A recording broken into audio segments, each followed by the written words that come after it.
seja confortado e vinculado juntamente em amor, e eles tenham toda a riqueza da forte convicção do entendimento, para compreenderem plenamente o mistério de Deus, Cristo, em quem todos os tesouros da sabedoria e do conhecimento estão ocultos. Assim digo, para que ninguém vos engane com raciocínios falazes. Pois, embora ausente quanto ao corpo, contudo, em espírito estou convosco, alegrando-me e verificando a vossa boa ordem e a firmeza da vossa fé em Cristo. Ora, como recebestes Cristo Jesus o Senhor, assim andai nele, radicados e edificados e confirmados na fé, tal como fostes instruídos, crescendo em ações de graças. Vamos orar. Senhor Deus, agradecemos o texto da Tua palavra que agora acabamos de ler e suplicamos, Pai, que o Teu Espírito venha a falar ao nosso coração, que o Teu Espírito esteja comunicando o recado que tens para cada um de nós, assim como já tens comunicado ao longo deste culto, em tantos momentos. Continua a falar ao nosso coração em nome de Jesus. Amém. Amém.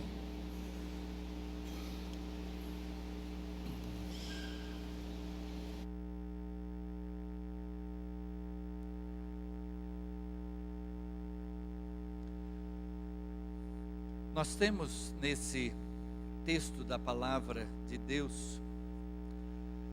tantas lições a extrair. Há tanta coisa que o apóstolo Paulo consegue fazer de forma concisa. Ele faz com que o conteúdo seja bastante condensado. Há tantas lições a extrair desse texto. Eu gostaria de fazer alguns destaques nesse texto para nossa abordagem nesta manhã. Primeiro, que o apóstolo Paulo diz: eu luto por vós, e ele está se referindo na luta em oração, de como ele se coloca diante de Deus intercedendo pelos colossenses, de como o apóstolo reconhece a importância da oração para que o agir de Deus se faça. Ele está para escrever a carta, mas ele está dizendo: eu já tenho estado em luta. Ele agora está escrevendo a carta, mas ele diz: eu já tenho me mantido em oração por vocês. Ele tinha a intenção de escrever a carta. Ele queria que Deus agisse nele ao escrever a carta, e que Deus agisse nos colossenses ao receberem aquela carta, que eles pudessem entender que fosse o recado que Deus tinha para eles. E então ele diz que está em grande luta pelos colossenses. Aquilo que temos para fazer para Deus, em nome de Deus, é necessário que estejamos em oração pelo seu agir em nós, pelo seu agir nas pessoas a quem desejamos prestar um serviço, de tal maneira que seja Deus agindo nesse recado. A gente vai ver um pouco mais sobre isso adiante. Ele vai mencionar também a riqueza da forte convicção do entendimento. Ele diz que o nosso entendimento a respeito de Cristo e de sua palavra, e a convicção nesse entendimento, a segurança, a certeza que podemos ter, são riqueza. Ele vai mencionar também que é necessário compreender plenamente o mistério de Deus, Cristo. Estivemos aqui em oração pela Ucrânia, pela Rússia, e temos como motivo de oração também o nosso país,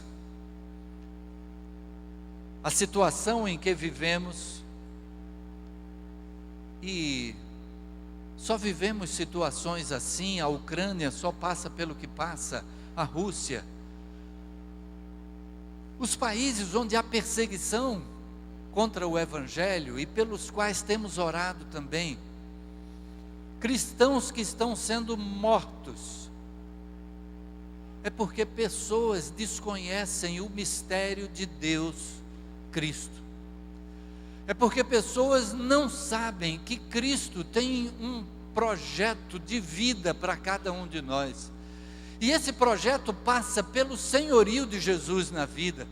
E para que esse senhorio de Jesus possa acontecer, é preciso que a pessoa entenda sua condição como pecador, se arrependa dos seus pecados, confesse os pecados a Deus, recebendo de Jesus perdão e salvação. Jesus Cristo veio para isso. Ao morrer na cruz, Ele estava levando sobre si o nosso pecado. E então o apóstolo João vai, por conta disso, afirmar, lá na sua primeira carta, capítulo 1, verso 9, se confessarmos os nossos pecados, Ele é fiel e justo para nos perdoar os pecados e nos purificar de toda injustiça. E as pessoas não conhecem esse amor de Deus por nós. Quando conhecemos o amor de Deus, temos que fazer como fez o apóstolo Paulo, que disse: o amor de Cristo nos constrange, julgando nós assim: se um morreu por todos, logo todos morreram. Para que os que vivem não vivam mais para si mesmos, mas para aquele que por eles morreu e ressuscitou. Neste final de semana, estive participando de um encontro a respeito da igreja perseguida. Pude ouvir testemunhos de quem está sendo perseguido. E o pastor chegou para alguém que estava já na mira dessa perseguição, já tinha sido preso, apanhado muitas vezes por causa da fé em Jesus Cristo, para negar a fé em Jesus Cristo. E o pastor chegou para essa pessoa e disse assim: você precisa sair do país, você corre o risco de morrer, você vai morrer se você continuar aqui. E aquele homem respondeu dizendo assim: não tem jeito, eu não posso morrer. E o pastor: como não pode morrer? E ele disse: porque eu já morri. Eu já morri. No momento que eu entreguei minha vida para Jesus, minha vida agora é de Jesus. Agora não sou mais eu que vive, como diz Paulo, mas Cristo vive em mim. E se Cristo vive em mim, no meu coração agora só pode haver aquilo que foi cantado agora pelo dueto. A capacidade de perdoar, a capacidade de amar, a capacidade de fazer o bem mesmo a quem vem contra nós com o mal. Jesus Cristo deu o exemplo disso quando Ele estava ali na cruz, e a sua oração ao Pai foi: Pai, perdoa-lhes porque não sabem o que fazem. Aqueles que morreram perseguidos pelo apóstolo Paulo, nós temos o testemunho disso em Estevão e tantos outros que Paulo prendeu, que mandou açoitar, poderiam dizer a mesma coisa que Jesus. Esses que estão infligindo esse castigo, eles não te conhecem, eles não sabem o que estão fazendo. Então a nossa oração pela Ucrânia, pela Rússia, pelos países perseguidos, é em razão de que aquelas pessoas não conhecem o mistério de Deus, Cristo. Cristo como expressão máxima do amor de Deus, como aquele que entregou a vida por nós para que a nossa vida seja para servir a Ele, e neste serviço a Ele, nós servimos uns aos outros. E a gente pode imaginar um lugar onde todos só tivessem o propósito de fazer o que é a vontade de Deus, onde todos estivessem dispostos a agir apenas naquilo que está de acordo com o que é o ensino da palavra de Deus, de agir no que agrada a Deus.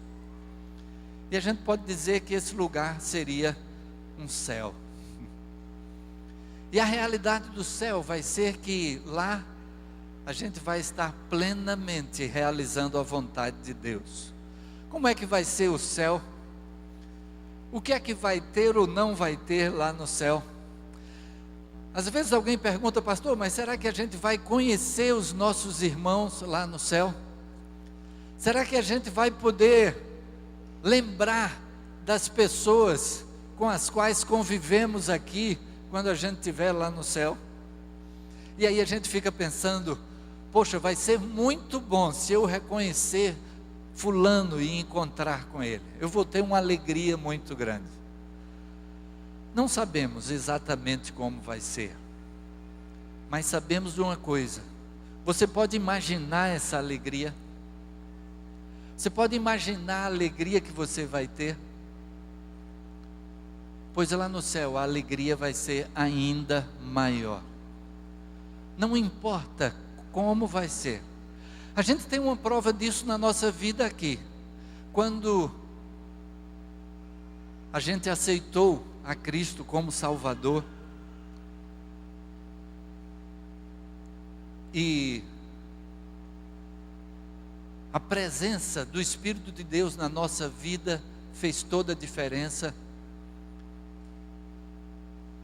E a gente pode olhar para trás e dizer, a minha vida com Jesus não se compara ao tempo em que eu vivia distante de Jesus.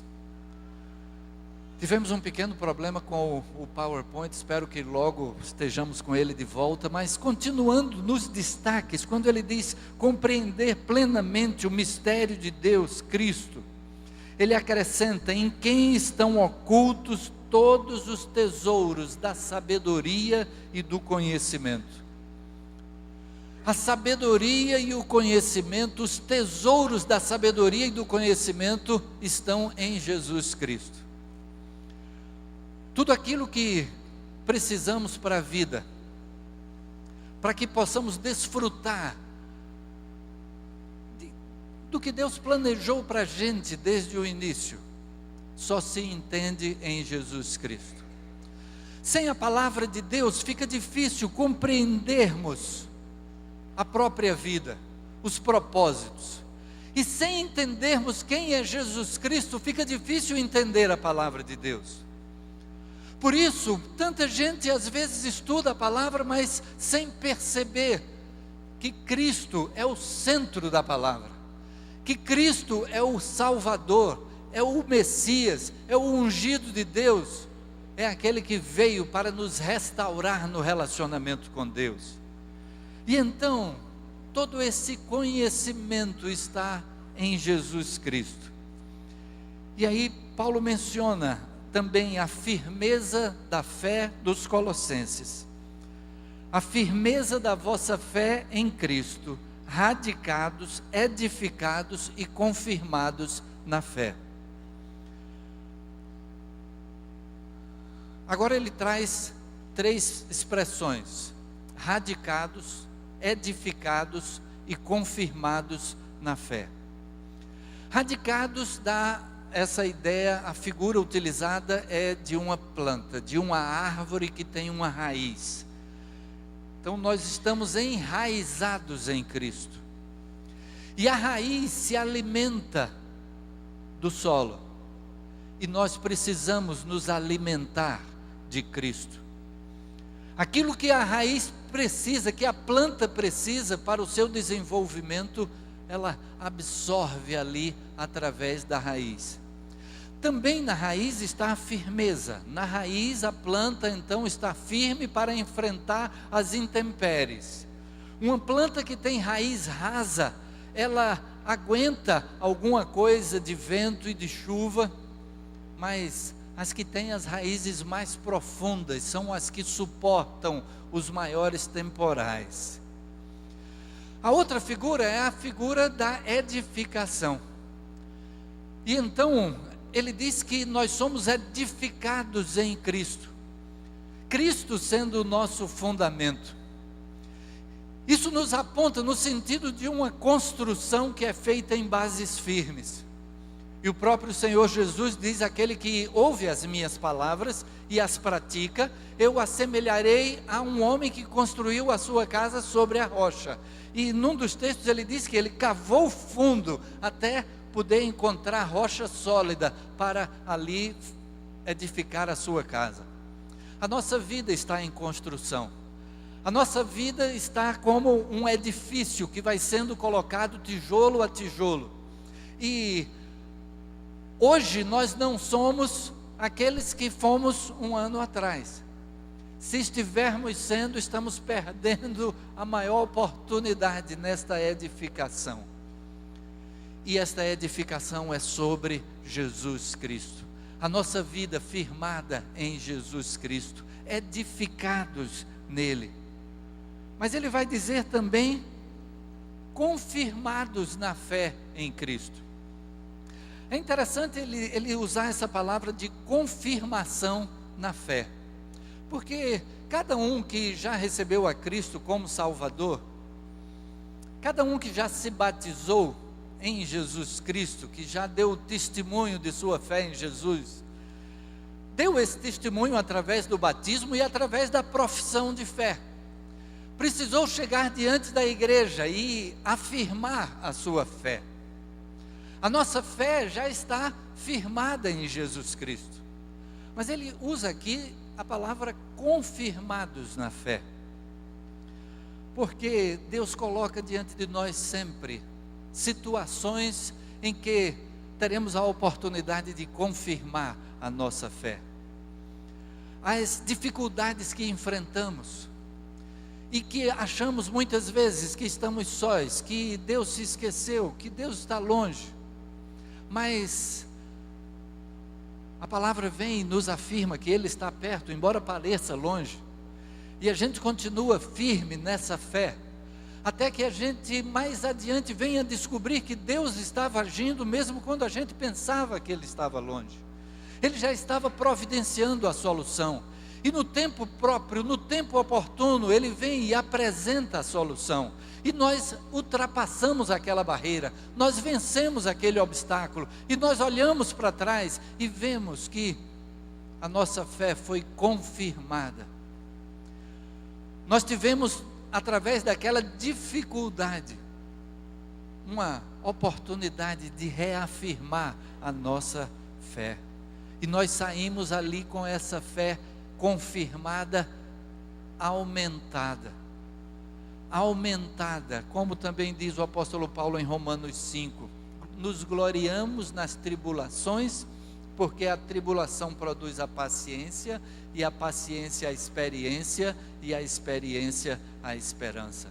Na próxima tribulação, a nossa esperança está alimentada para que possamos enfrentá-la da melhor forma possível. E isso cria um círculo virtuoso, não um círculo vicioso, mas um círculo virtuoso de crescimento da fé.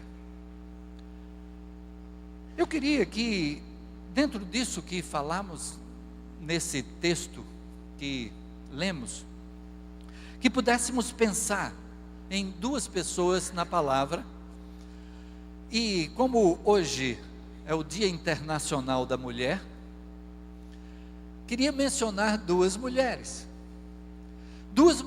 que podem nos fazer crescer, e no entendimento disso que falamos, da importância de Jesus, de estarmos em Jesus. Talvez você já possa até pensar em quais são as duas mulheres que nos apontam para a importância de estar em Jesus. É o exemplo de Marta e Maria. Jesus então vai àquela cidade de Betânia. E eu gostaria de ler Lucas capítulo 10. Versos de 38 a 42. Aí está narrada a experiência daquelas duas mulheres com Jesus Cristo. Lucas capítulo 10, de 38 a 42. E assim nós lemos nesse texto. E aconteceu que, indo eles de caminho, entrou numa aldeia. E certa mulher, por nome Marta, o recebeu em sua casa. E tinha esta uma irmã chamada Maria, a qual, assentando-se também aos pés de Jesus, ouvia a sua palavra. Marta, porém, andava distraída em muitos serviços, e aproximando-se disse: Senhor, não te importas que minha irmã me deixe servir só? Dize-lhe, pois, que me ajude. E respondendo Jesus, disse-lhe: Marta, Marta, estás ansiosa e afadigada com muitas coisas, mas uma só é necessária. E Maria escolheu a boa parte, a qual não lhe será tirada. Jesus chegou naquela aldeia e Marta o recebeu. Marta era uma pessoa que a gente diz assim, aquele tipo de pessoa operacional. Você chega com um desafio diante dessa pessoa e essa pessoa já se articula, já começa a mexer os pauzinhos, já está providenciando alguma coisa e para dar conta de toda a tarefa. Ela era hospitaleira. Imaginemos que Jesus vem caminhando e quantos andam com ele?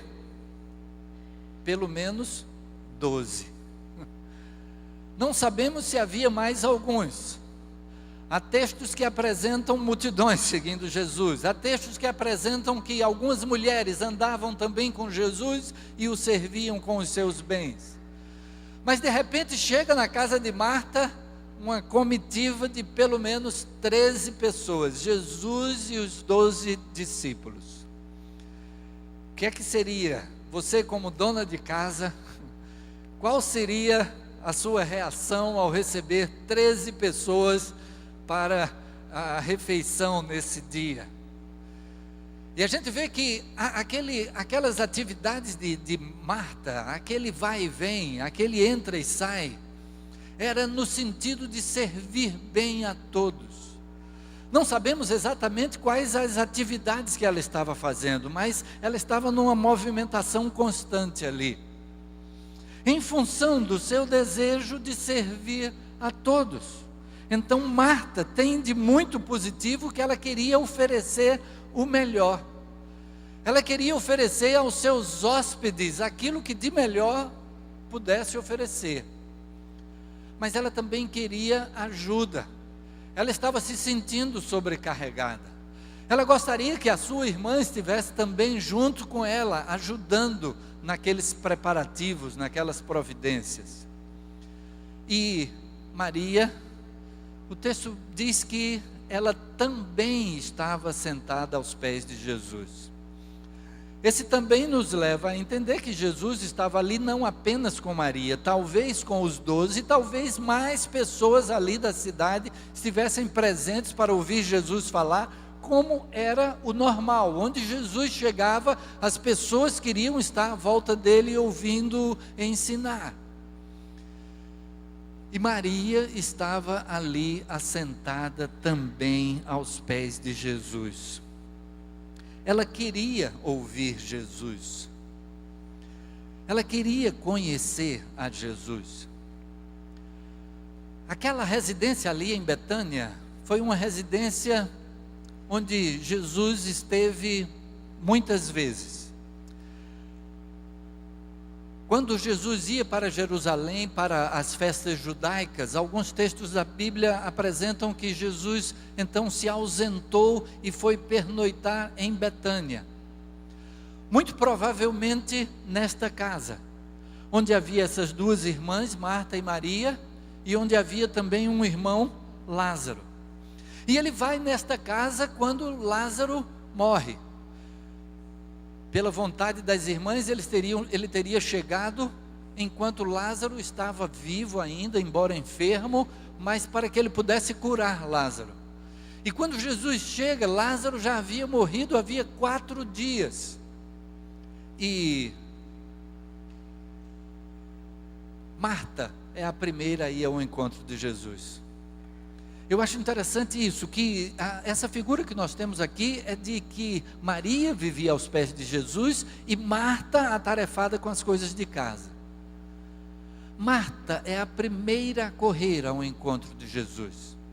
E quando Jesus diz: eu sou a ressurreição e a vida, aquele que crê em mim, ainda que esteja morto, viverá, e todo aquele que vive e crê em mim, não morrerá eternamente. Crês tu isto? E então Marta afirma a respeito de si mesma: sim, eu creio que tu és o Cristo, o Filho de Deus, que devia vir ao mundo. Marta pôde, talvez depois daquela palavra de Jesus, pôde entender a importância de ouvir a Jesus. Vale destacar que naquela época, as mulheres não tinham tanto essa característica de estudarem. O estudo era para os homens. As mulheres poderiam perguntar em casa ao seu marido, ou no caso aqui talvez o irmão, a respeito de algum ensino. Mas Jesus quebra paradigmas e Jesus valoriza a posição da mulher, ao ponto de que naquele instante, quando Marta vem trazendo uma queixa, que talvez fosse a queixa que está de acordo com o pensamento daquela época, mulheres na cozinha e homens ouvindo, conversando a respeito da palavra. Mas Jesus vem e diz: Maria escolheu a melhor parte. Marta, tu andas atarefada com muitas coisas, mas Maria escolheu a boa parte, a qual não lhe será tirada. A oportunidade que Jesus abre, e colocando em pé de igualdade, colocando naquela posição de que diante de Deus todos somos iguais. E que Maria precisava também ouvir a respeito do mistério de Deus Cristo. E graças a Deus que Marta pôde ter esse conhecimento também, e ao ser perguntada por Jesus: crês isto? Ela responde: sim, Senhor, eu creio que tu és o Cristo, o Filho de Deus, que devia vir ao mundo. Tu és o Cristo, o Filho de Deus, que devia vir ao mundo. Marta queria ouvir de Jesus, e em Romanos capítulo 10, verso 17, Paulo diz: a fé vem pelo ouvir a mensagem, e a mensagem vem por meio da pregação a respeito de Cristo. A fé vem pelo ouvir, e ouvir a palavra de Cristo. Ela queria estar perto de Jesus. E muitas vezes precisamos aprender com Maria nesse querer estar perto de Jesus. Muitas vezes nós agimos como Marta. Nós estamos tão ocupados com os nossos afazeres, com a nossa agenda. A gente tem tanta coisa para fazer, que a gente não dispõe daquele tempo. Aquela era a posição de Marta. Poxa, Maria está perdendo tempo ali. Maria está perdendo. Será que a gente podia dizer que Maria está perdendo tempo ao estar aos pés de Jesus, ouvindo dele, aprendendo com ele? Só que esse é o pensamento que vem na nossa mente. A gente tem tanta coisa para fazer, que a gente não pode utilizar esse tempo dessa forma. É como se a gente estivesse dizendo: se eu for gastar um tempo na presença de Jesus, eu vou estar perdendo tempo. Quando de fato a gente vai estar ganhando tempo. Recentemente mencionei aquele servo de Deus que disse que, aquele servo de Deus que disse que tinha tanta coisa para fazer, que naquele dia precisaria, ao invés de 1 hora de oração, precisaria de 2, para que Deus abençoasse ainda mais aquilo que ele tinha para fazer. E então Maria estava ali investindo melhor o tempo. Então, já vimos que Marta era operacional, hospitaleira, né? Estava recebendo uma grande quantidade de pessoas. De que Maria queria ouvir a Jesus, queria estar perto de Jesus, queria aprender com os ensinos de Jesus. E Jesus então vem e diz: uma coisa só é necessária. Ou seja, se você só pudesse fazer uma coisa na vida, essa coisa deveria ser ouvir a Jesus. As outras coisas têm o seu lugar. Claro que a gente tem que trabalhar, claro que a gente tem que preparar a comida, como Marta estava às voltas por fazer, mas na prioridade correta. E então, nós agimos muitas vezes como Marta, ocupados com os nossos afazeres, com tanta coisa para realizar, com tanta coisa dentro daquilo que é a nossa própria agenda. E às vezes até com o próprio trabalho na igreja. E a gente pode se envolver com algum tipo de trabalho na igreja e colocar um tempo a sós com Deus em segundo plano, porque a gente está com muita coisa para fazer. A gente tem pouco tempo para estar com Jesus. A gente está preocupado muitas vezes em fazer, quando nós precisamos de Jesus. É preciso que estejamos na dependência dEle. É preciso que estejamos reconhecendo que sem Ele nós não podemos fazer nada. Em Filipenses capítulo 2, verso 13, o apóstolo Paulo diz: porque Deus é quem efetua em vós tanto o querer como o realizar, segundo a sua boa vontade. É Deus que efetua em nós. Se temos muita coisa para fazer, precisamos depender ainda mais de Deus. Também em Efésios capítulo 3, verso 20, ele vai dizer: ora, aquele que é poderoso para fazer infinitamente mais do que tudo quanto pedimos ou pensamos, pelo seu poder que opera em nós. E ele continua dizendo: a Ele seja a glória na igreja, por Cristo Jesus, por todas as gerações. Amém. A esse que tem o poder para operar em nós infinitamente mais do que tudo quanto pedimos ou pensamos. Outra tradução vai dizer que é poderoso para fazer muito mais abundantemente além daquilo que pedimos ou pensamos. E já tenho compartilhado que acho interessante nessa versão que a gente tem aí o superlativo do superlativo do superlativo do superlativo.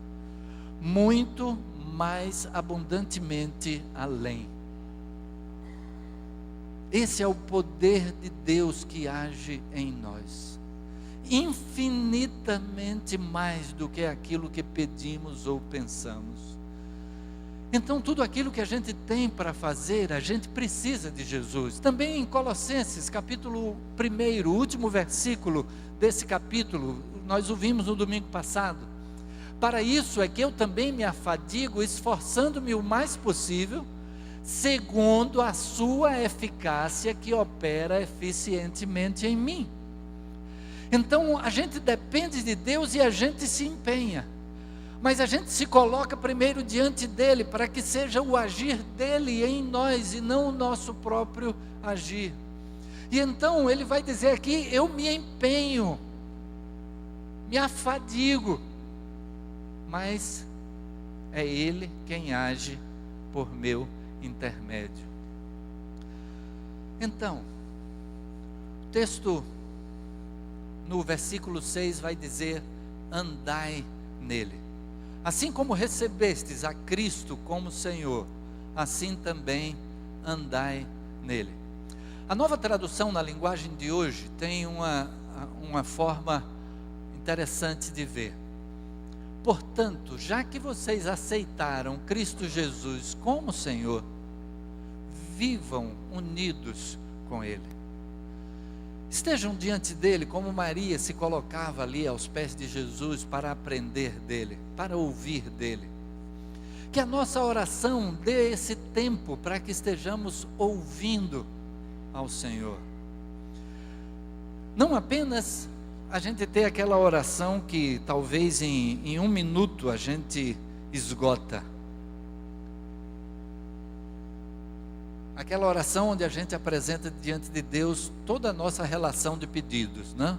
Senhor, abençoa isso, isso, isso, isso, isso.